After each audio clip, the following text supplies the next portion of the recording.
Sawit di Malaysia ini tidak jadi masalah, di Indonesia bermasalah. Ini kenapa ya?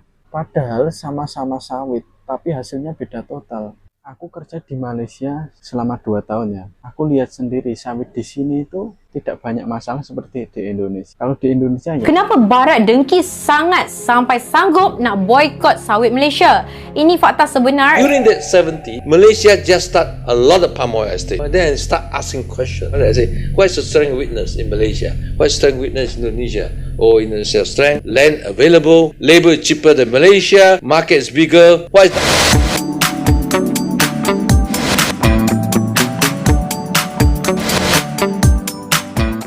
Hai, welcome back to my YouTube channel with me, Sari Ting Ting. Hai semuanya, apa kabar kalian? Semoga dimanapun kalian berada tetap diberikan kesehatan ya, amin. Oke, nah di sini ada video yang Sari jumpai ya. Tulisannya sawit Indonesia bermasalah, kenapa Malaysia tidak?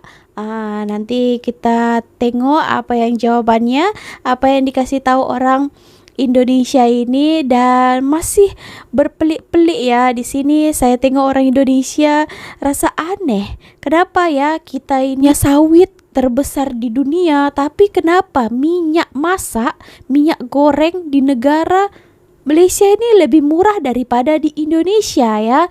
So, nanti kita dengarkan apa keluh kesah mereka. Nah, nanti juga kita akan bahas juga tentang hal ini. Oke, so nanti jangan di skip ya video ini, karena Sari mau bagi tahu satu rahasia ini buat kalian, harus tengok sampai akhir ya.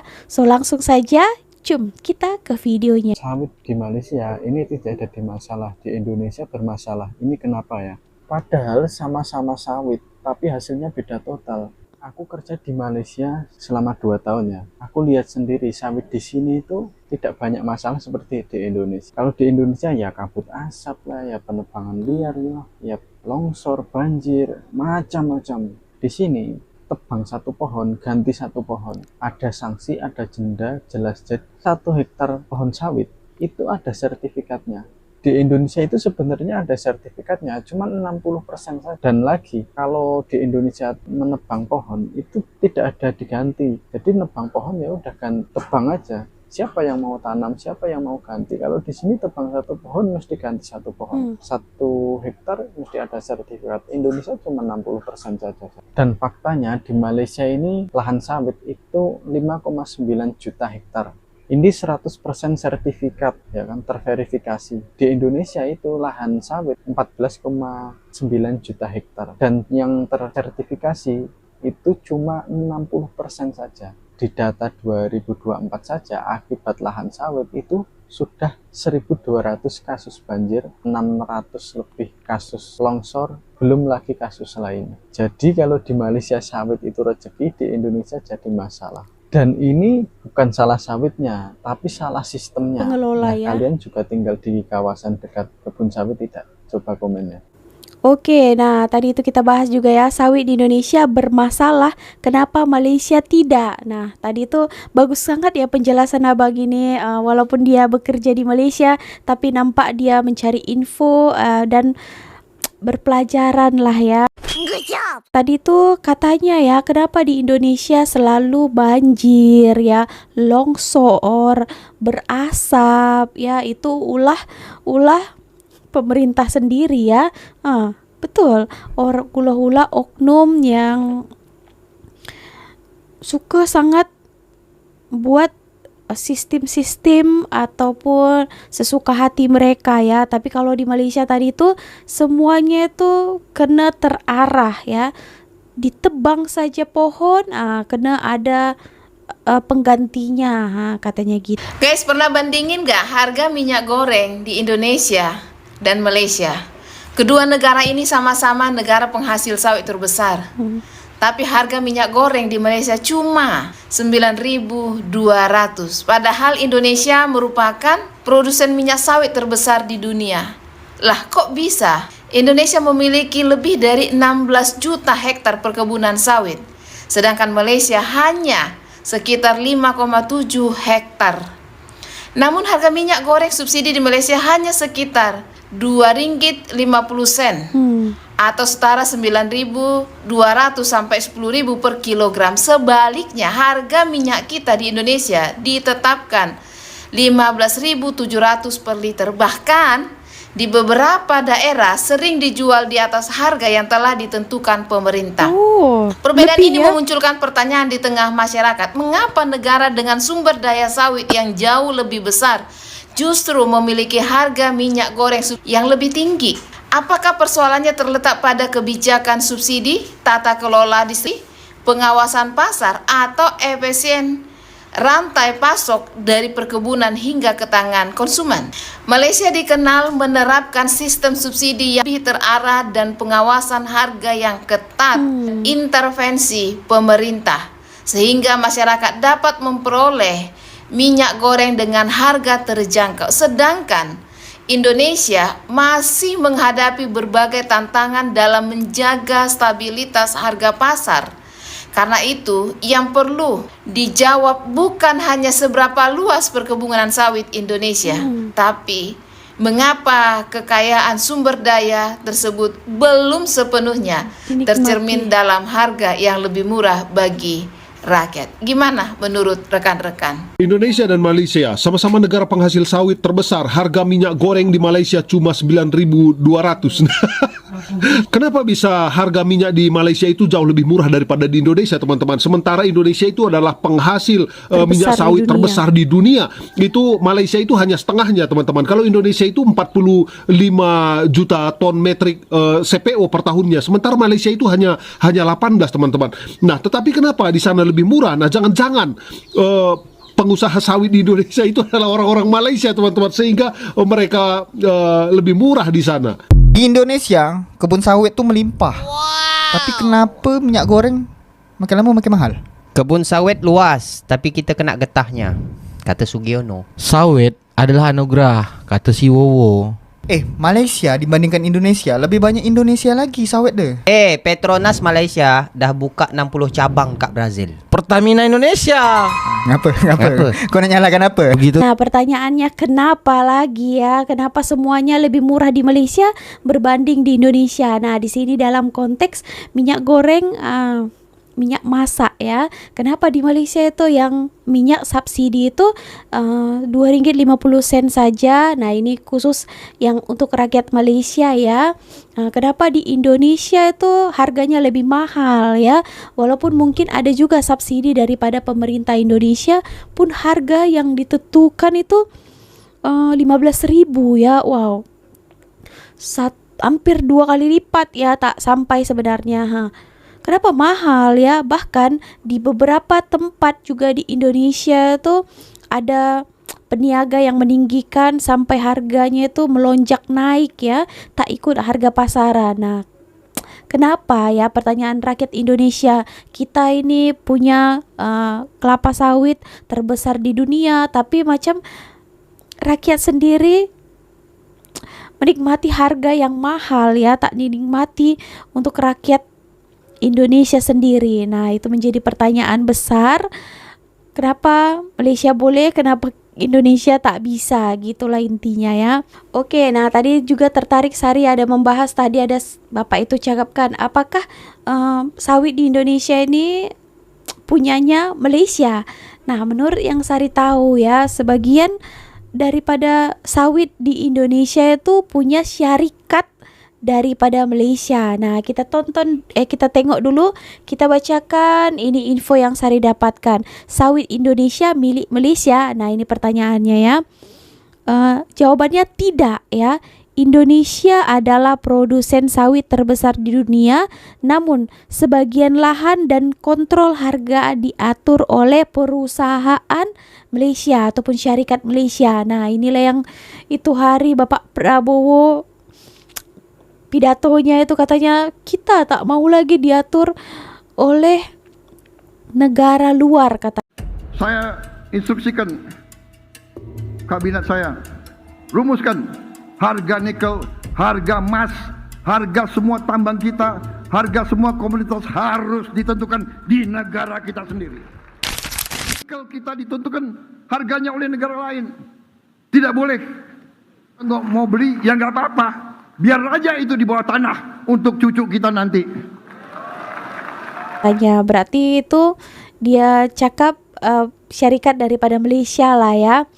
Ini lagi perusahaan Malaysia seperti Sime Darby, Anglo dan sebagainya itu ya, mengoperasikan perkebunan besar di Sumatera, Kalimantan, Sulawesi, menguasai lebih dari 2 juta hektar lahan sawit Indonesia. Oke.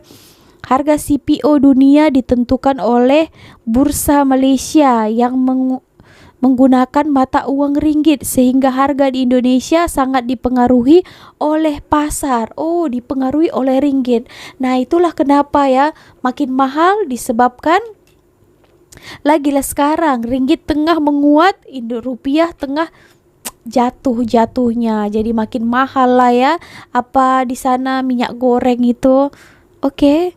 So ya, itu jawabannya ya. Kita jawab lagi ya, kita tonton lagi. During that 70, Malaysia just start a lot of palm oil estate. Then start asking questions. Why they do palm oil? What's the market and so on. Then I realized one thing. Actually, this is a good business for Indonesia. Because at that time, palm oil not only export, but there is Malaysia also sell a bit domestic for cooking oil. But then I discovered Indonesia is 10 times more population than Malaysia. So you can do something, palm oil, you have flexible market, you can export, earn dollar, but you can sell domestic, still have rupiah. So I study how much that cost. What is our comparative advantage? So at that time my word is, I do say comparative advantage, I say, what is the strength weakness in Malaysia? What is strength weakness in Indonesia? Or Indonesia strength, land available, labor is cheaper than Malaysia, market is bigger, what is downside risk? No capital, no money. And what is Malaysia? Their market's low, and then but they have capital. I happen hire bunch of Scottish. I talk to him and so on. They come and see me. But I say,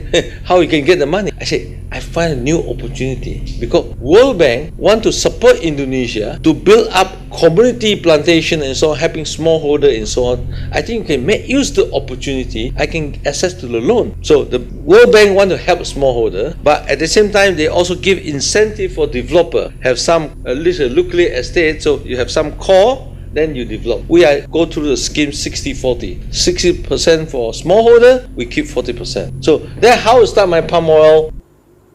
Wow, oke, info yang sangat menarik ya. Wapres Gibran kaget karena harga BBM di sini mahal banget, cuy. Pak Ibu kalau beli BBM berapa? 25.000.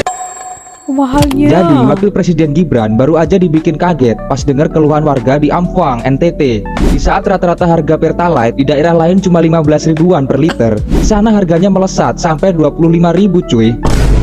Susunya usut, Pertamina bilang stoknya sih ada, tapi distribusinya macet total gara-gara jalanan rusak parah bertahun-tahun dan wilayahnya yang terisolir. Alhasil, bensin harus diselundupin lewat bus umum via pelangsir. Makanya, begitu Pak Wapres datang dan berjanji mau beresin masalah ini, warga langsung punya harapan baru, cuy. Tapi pertanyaannya, kira-kira setelah kunjungan Wapres ini, harga bensin bakal beneran turun nggak ya? Jangan sampai begitu pejabatnya pulang, jalannya tetap dibiarin rusak dan harga BBM ya tetap mahal. Kalau di daerah kamu, berapa harga Pertalite per liternya? Sime Darby adalah perusahaan BUMN asal Malaysia yang telah menggarap perkebunan kelapa sawit di Indonesia sejak tahun 1998. Perkebunan tersebut diperoleh dengan mengakuisisi 23 lahan perkebunan milik Salim Group seluas 256.000 hektar. Saat ini, Sime Darby memiliki total lahan perkebunan mencapai 288.000 hektar yang tersebar di Sumatera, Kalimantan, dan Sulawesi. Area tanam kelapa sawit Sime Darby merupakan yang terbesar ke-6 di Indonesia, yaitu 201.000 hektar. Di Indonesia, kebun sawit tuh melimpah. Tapi kenapa minyak goreng makin lama makin mahal? Kebun sawit luas, tapi kita kena getahnya, kata Sugiono. Sawit adalah anugerah, kata si Wowo. Malaysia dibandingkan Indonesia, lebih banyak Indonesia lagi sawit deh. Petronas Malaysia dah buka 60 cabang kat Brazil. Pertamina Indonesia. Ngapa? Kau nak nyalakan apa? Begitu, Bos. Negara maju nggak punya sawit karena emang di sana nggak bisa ditanamin sawit, Kak. Sawit itu cuma bisa tumbuh di negara tropis kayak Indonesia. Tapi apakah negara yang lo bilang maju ini nggak pakai sawit? Pakai dalam jumlah besar. Perusahaan asal Italia, Ferrero, yang bikin selai coklat Nutella, itu bahan dasarnya apa? Palm oil. Sekarang lo ke supermarket terdekat dan lo coba cek deh. Semua produk yang ada SLS-nya itu most likely juga dari minyak sawit. Atau lo cek harga minyak goreng yang dibuat dari sawit sama yang dari minyak kelapa. Lebih mahal mana? Jadi kalau kita ngomongin sawit, kita nggak bisa lepas dari konteks ekonomi global. Di mana di Indonesia itu juga yang menciptakan 16 juta lapangan kerja. Kalau kita mau ngomongin sawit dan menyebabkan deforestasi, konsep dasarnya tuh sesimpel, kalau nggak ada yang beli, nggak ada yang mau nanam. Kenapa Barat dengki sangat sampai sanggup nak boikot sawit Malaysia? Ini fakta sebenar yang ramai orang tak tahu. Ramai sangka sebab alam sekitar, tapi hakikatnya itu bukan sebab sebenar. Fakta utama yang tak didedahkan ialah Malaysia menghasilkan minyak sawit menggunakan teknologi sifar sisa kerana sisa sawit akan ditukarkan menjadi tenaga dan baja. Bukan itu sahaja, Malaysia siap ada persijilan mampan kebangsaan. Malah lebih baik dan negara lain, kita mampu kekalkan lebih separuh hutan negara kerana ia tak memerlukan banyak tanah. Tapi naratif yang dijual di peringkat global kononnya penghasilan minyak sawit tak mesra alam sekitar. Itulah yang sering dimomokkan kerana takut minyak sawit Malaysia menjadi terlalu kuat dalam pasaran global secara logik. Dan saintifiknya, minyak sawit menghasilkan paling tinggi per hektar 4 hingga 10 kali ganda. Kos lebih murah memberikan bekalan stabil sepanjang tahun. Cuma fahamlah kan, bila satu minyak jadi terlalu efisien, minyak lain dah tak boleh bersaing secara adil. Kerana kebanyakan minyak bersaing yang berasal dari soya dan bunga matahari. Perlukan lebih banyak tanah dan air yang akhirnya mengakibatkan penggondolan hutan secara agresif. Tapi yang kena boikot dan dapat liputan berita negatif, minyak sawit Malaysia juga. Kenapa? Sebab sawit bakal mengganggu harga minyak masakan dunia, merosakkan monopoli pasaran barat. Inilah perang ekonomi yang terselindung di sebalik pemeliharaan alam sekitar. Friends of MCMC demi keselamatan dunia cyber kita. Oke teman-teman, nah itu tadi banyak juga informasi ya yang kita tahu dari beberapa video tentang sawit ini di Indonesia, di Malaysia ya. Nah ini semuanya permainan daripada orang-orang tertentu. Kenapa di Indonesia itu harganya mahal ya. Sawit dibeli itu pun daripada petani di Indonesia pun dengan harga yang murah. Sekarang saya tengok banyak sekali petani-petani sawit di Indonesia itu risau ya. Kenapa harga yang mereka jual itu sangat-sangat murah ya. Itulah ya teman-teman. Nah kita tengok nanti ke depannya macam mana. Ya ada juga wacana daripada Bapak Presiden tentang katanya akan semuanya daripada pemerintah dan diberlakukan nanti ekspor satu pintu saja. Nah kita tengok nanti ya. Jangan hanya omon-omon saja. Rakyat perlu bukti juga ya. Oke teman-teman, nah sebelum kita akhiri video ini, nah ini rahasia yang mau Sari bagi tahu tadi. Nah korang dah tengok kan dari tadi. Nah ini dia yang mau Sari kenalkan. Nanti korang boleh check out dekat beg kuning dekat sini. Terus check out. Nah ini dia. Apa ini Sari? Nah ini adalah krim untuk korang yang gatal-gatal ya, macam eczema. Nah korang boleh beli ini dekat Shopee. Nama ini adalah Badu Pilikang ya. Oke, ini adalah krim herbal. Nah, krimnya ini kuning gini. Kalau misalnya ada gatal-gatal bekas nyamuk ataupun alergi gitu ya, ambil sikit je macam ini, nipis-nipis macam tu. Lepas tu oleskan lah ke kulit kalian ya. Budak pun boleh pakai karena ini herbal ya, ubat herbal. Nah biarkan dia kering, nanti bolehlah meredakan rasa gatal, rasa nyeri juga. So kepada kalian yang berminat boleh juga check out dekat Shopee, dekat beg kuning. Klik link daripada channel Sari ini ya. Oke, so terima kasih teman-teman dah support Sari. Thank you. So see you on my next video with me Sari. Sari Ting Ting. Bye. Thanks for watching. If you enjoy playing with us, be sure to subscribe to our channel.